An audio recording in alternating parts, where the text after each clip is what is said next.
नवल किशोर की ओर से आप सभी को सादर नमस्कार। पैट्रियोटिक एफर्ट्स में आप सभी का हार्दिक स्वागत है।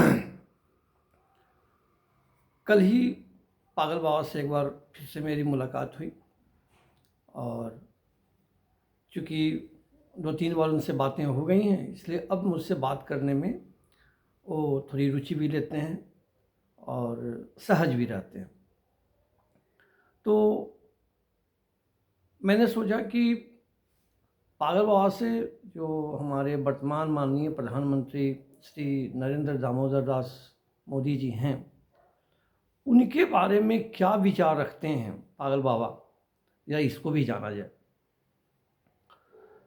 तो उनसे मैंने ये प्रश्न पूछा कि नरेंद्र मोदी जी के बारे में आपका क्या विचार है। उन्होंने कहा विचार जैसी बात नहीं, लेकिन हाँ उनका मूल्यांकन किया जा सकता है, ये बताया जा सकता है कि उनकी ताकत क्या है। मैंने कहा यही सही। तो इस पर उन्होंने बहुत सारी बातें बताई। उन्हीं में से कुछ बातें जो मैं नोट कर पाया या याद रख पाया, उन बातों को आप लोगों के समक्ष मैं प्रस्तुत करने जा रहा हूँ। उन्होंने पहली बात बताई कि भारत की एक बहुत बड़ी आबादी इस बात से सहमत होती जा रही है कि मोदी जी स्वार्थी नहीं, लोभी लालची नहीं, भ्रष्ट नहीं, बल्कि अत्यंत त्यागी, पवित्र और चरित्रवान व्यक्ति हैं। अपने पास कुछ नहीं रखते, जो बच जाता है वह भी अपने इर्द गिर्द के लोगों के बीच, जो ज़रूरतमंद लोग हैं उन लोगों के बीच उसको बांट देते हैं, सौंप देते हैं उनको। दूसरी बात, मोदी जी की विनम्रता, निष्पक्षता और सभी तरह के लोगों से भावनात्मक स्तर पर अपनापन के कारण अपनापन के साथ मिलने की प्रवृत्ति ने बहुत बड़ी आबादी को उनसे जोड़ दिया है। कई बार श्रमिकों, सफाई कर्मियों के पैर धोना, उनके साथ बैठना, उनके साथ बैठकर भोजन करना, उनसे बातें करना, उनके सुख दुख को जानना, आम आदमी के घर जाकर भी भोजन करना, उन सभी के साथ प्रेम पूर्वक संवाद करना, इन व्यवहारों ने बहुत सारे लोगों के दिलों को मोदी जी के प्रति अगाध श्रद्धा और विश्वास से भर दिया है। मोदी जी भाषण कौशल के धनी हैं। वे श्रोताओं से संवाद करते हुए, बातचीत करते हुए, विचार विमर्श करते हुए प्रतीत होते हैं। इस कारण श्रोता उनसे जुड़े हुए महसूस करते हैं, अपनापन महसूस करते हैं और स्वयं को गौरवान्वित महसूस करते हैं। भाषण के पूर्व श्रोताओं को झुककर प्रणाम करना, संबोधन में मित्रों, भाई बहनों, परिवारजनों जैसे शब्दों का प्रयोग करना, इनसे आम आदमी काफ़ी प्रभावित होते हैं। जैसे लगता है कि यह हमारे अपने हैं और अपने ही नहीं हैं, बल्कि हमारी इज्जत भी करते हैं, हमसे प्रेम भी रखते हैं, हमसे अपनापन भी रखते हैं। मोदी जी की भाषा जादू की तरह काम करती है। उनकी भाषा सरल, सहज, सरस, सुगम, रोचक और हृदय स्पर्शी होती है, जो लोगों को भावुक कर देती है, उनके साथ उनको कनेक्ट कर देती है। बोलियों और संस्कृत के श्लोकों का समावेश उनकी भाषा को आकर्षक और असरदार बनाता है। स्थानीय बोलियां, जैसे हिंदी क्षेत्र में जाते हैं तो हिंदी तो बोलते ही हैं, साथ में हिंदी क्षेत्रों में भी बहुत सारी स्थानीय भाषाएं होती हैं, जैसे बुंदेलखंडी है या भोजपुरी है या और भी कई भाषाएं, स्थानीय भाषाएं होती हैं। तो उन बोलियों को भी वो अपनी भाषा में प्रयोग करते हैं। और गैर हिंदी क्षेत्रों में जाते हैं तो वहाँ की जो मूल भाषा है उस भाषा का भी वो अपने भाषण में समावेश करते हैं। और जहाँ कहीं भी मौका मिलता है संस्कृत के श्लोक भी बताते हैं, उनका जो रेलिवेंस है, उनका जो महत्व है समाज के लिए, राष्ट्र के लिए, उसको भी वो समझाते हैं। भारतीय संस्कृति के अनुरूप उनकी मर्यादित और शालीन भाषा बहुतों को प्रिय लगती है। समय, परिस्थिति, स्थान और समूह के अनुसार उपयुक्त शब्दों के चयन में उन्हें दक्षता हासिल है, इसमें उनका कोई सानी नहीं। वे प्रभावी और मोहक नारे गढ़ने में अभी तक सफल रहे हैं और इन नारों का बहुत सारे लोगों पर प्रभाव भी पड़ता है, जैसे कि सबका साथ, सबका विकास, सबका विश्वास और सबका प्रयास। इसने सभी वर्गों, सभी श्रेणियों के भारतीयों को प्रभावित किया है इस नारे ने। उनके लिए मानो आराम हराम है। उनके प्रतिद्वंद्वी भी उनके अक्षय ऊर्जा और सघन स्टेमिना देखकर हैरान रहते हैं, आश्चर्यचकित रहते हैं, अचंभित रहते हैं। प्रतिदिन 15-16 घंटे काम करना और अगले दिन पूर्ण ताजगी के साथ, थकान का कोई निशान हुए बगैर वे फिर से काम में जुड़ जाते हैं और लोगों के सामने होते हैं। यह जो पराक्रम है उनका अकल्पनीय है, अविश्वसनीय है और अद्वितीय है। अहम या अहंकार व्यक्ति और समाज दोनों ही का परम शत्रु होता है, जैसा कि हम सभी जानते हैं। लगता है मोदी जी अहम और अहंकार से काफ़ी हद तक मुक्त हैं। इतना अधिक आत्मविश्वास विरले ही दिखाई पड़ता है। आत्मविश्वास विघ्नों को दूर करने में सहायक होता है और उनका इस बार का जो आत्मविश्वास है, अब की बार 400 के पार, उस आत्मविश्वास में बहुतों लोगों को भरोसा है, विश्वास है। उनके जीवन पर दृष्टिपात करने से पता चलता है कि उन्होंने काम वासना, निजी आकांक्षा, महत्वाकांक्षा, क्रोध, पारिवारिक मोह, पद का मोह जैसे विकारों को अवरुद्ध कर रखा है। स्वाद और भूख पर तो मानो उन्होंने विजय प्राप्त की हुई। किसी भी विषय पर उनका दृष्टिकोण सर्वथा सर्वदा स्पष्ट रहता है। कोई विभ्रम नहीं, कोई असमंजस नहीं।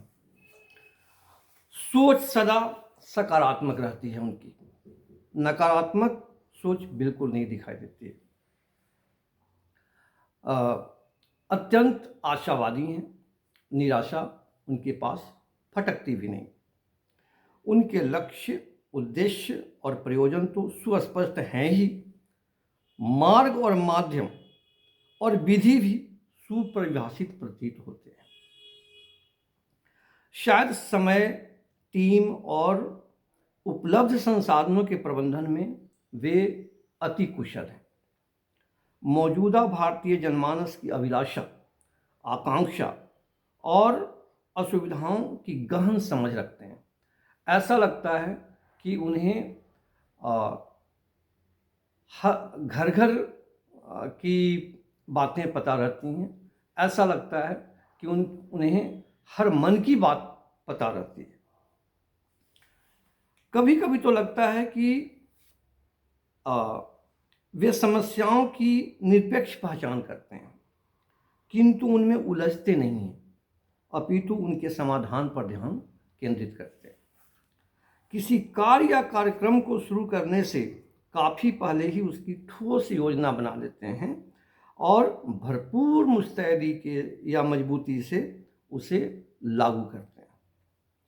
भारतीय सभ्यता और संस्कृति के अनुरूप उनका उत्कृष्ट पहनावा कईयों को मनमोहक और अनुकरणीय लगता है। मोदी जी ने गरीबों को राहत देने वाली अनेक योजनाएं चलाई हैं, जैसे पक्का मकान, शौचालय, सिलेंडर, बिजली कनेक्शन, मुफ्त राशन, स्वास्थ्य बीमा 5 लाख तक, आयुष्मान योजना। इन योजनाओं के कारण आम लोगों में यह आशा जगने लगी है कि कभी ना कभी अच्छे दिन जरूर आएंगे। ये आम लोग अब मोदी जी के समर्थक बनने लगे हैं।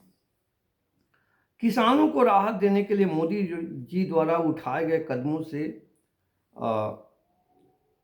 लाभान्वित हो रहे अनेक छोटे और मंझोले किसान अपनी जातीय तथा क्षेत्रीय हठधर्मिता त्याग कर मोदी जी के पक्ष में आने लगे। महिलाओं के उत्थान, सुरक्षा और सशक्तिकरण के लिए मोदी जी द्वारा किए जा रहे सतत प्रयत्नों ने महिलाओं को उत्साहित किया है। मोदी जी में महिलाओं को अपना विश्वास दिखता है, भरोसा दिखता है।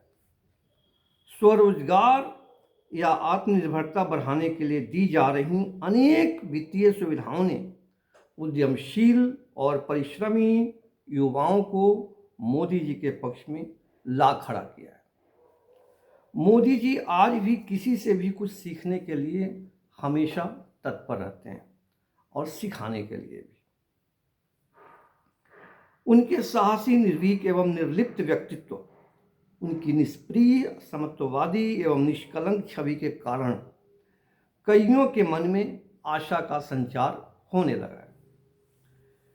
जिन अहिंदू भारतीयों के लिए इंसानियत सर्वोपरि है, भारत परम प्रिय है तथा सभी भारतीय अपने हैं, वे भी तेजी से मोदी जी के पक्ष में आते जा रहे हैं।